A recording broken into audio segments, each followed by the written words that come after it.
Hello and welcome to Highlights, the final stage of this year's Giro D'Italia Women.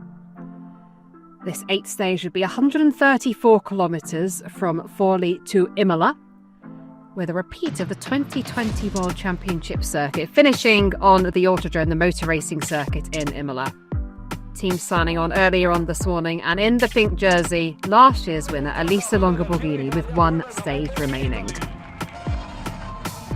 Niedermaier in the white, Osterlarzer in the blue for Best Queen of the Mountains, and Lorena Wiebes in the red for the overall points leader coming into the final stage. And this was the final stage. 8 categorised climbs in total, 3.5 laps of a 28.2 kilometre finishing circuit, the 2020 World Championship route, with 2 categorised climbs, 1 uncategorised climb as well. More than 2,400 metres of climbing throughout this 134 kilometre route. So a big day ahead for the riders.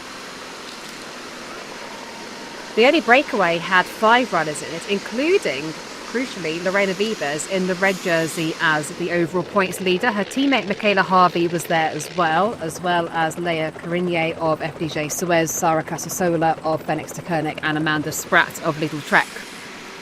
Their gap was relatively slender over the peloton as we began the first of our 2 categorised climbs out on the circuit. We did have a 4th category climb and a 3rd category climb.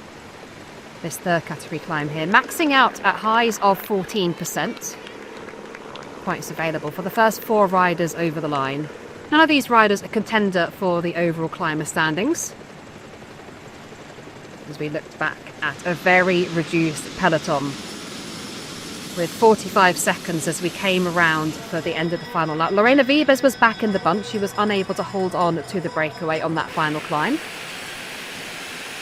And what remained of the peloton, Elisa Longo-Borghini was in that pink overall leader's jersey, and all eyes were on Marlen Reusser if she would try to make a move. But at the front of the race, it was Carinier of FDJ Suez who attacked the breakaway, forced Michaela Harvey with her and Amanda Spratt, Sara Casasola of Fenix de Koning, unable to hold on to the higher pace. And they had such a slender lead over the peloton.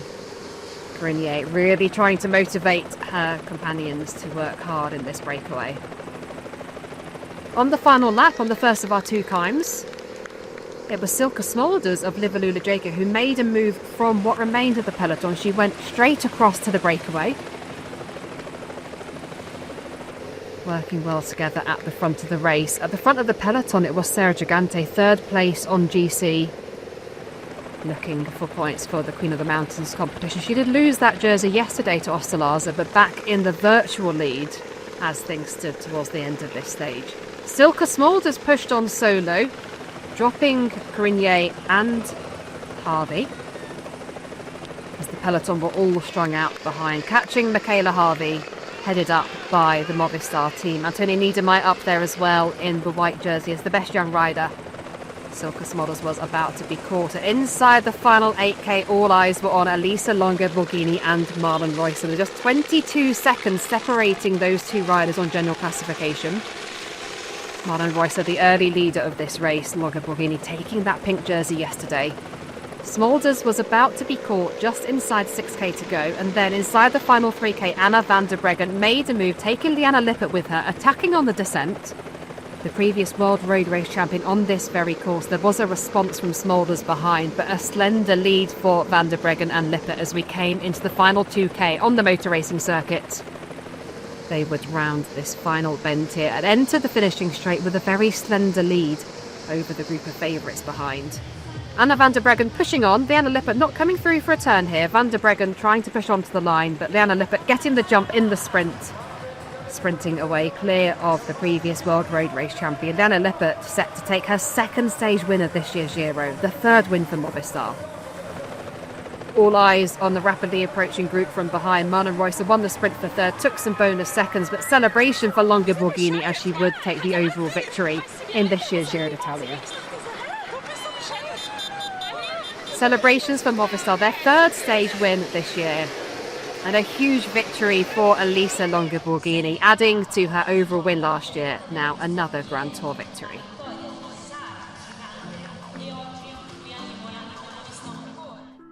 confirmation of the stage result. Lena Lippert took the win at the same time as Anna van der Breggen, just 8 seconds back to Marlon Reusser, ahead of Elisa Longa-Borghini, Music, Homegrown, Riakas as well, all in that group. Celebrations for Liana Lippert, her second stage win this year, winner of stage 6 and stage 8, having not won a race since last year's Giro, where she won stage 6. Points, classification, overall standings, Lorena Wiebes did win this classification from Elisa Longa-Borghini. No threat in the end to the runner that took 2 stage victories herself for SD Worx Pro Time. The climbers' standings, Sarah Gigante did take this jersey back from Osterlaza on this final stage, winning with 81 points from 73. 24-year-old from Australia, really surprising herself at this year's Giro for AG Insurance Soudal. Young rider overall standings, Antonia Niedermeyer did lead this competition from the start of this race, and she finished in the lead as well by 47 seconds from Isabella Holmgren of Little Trek.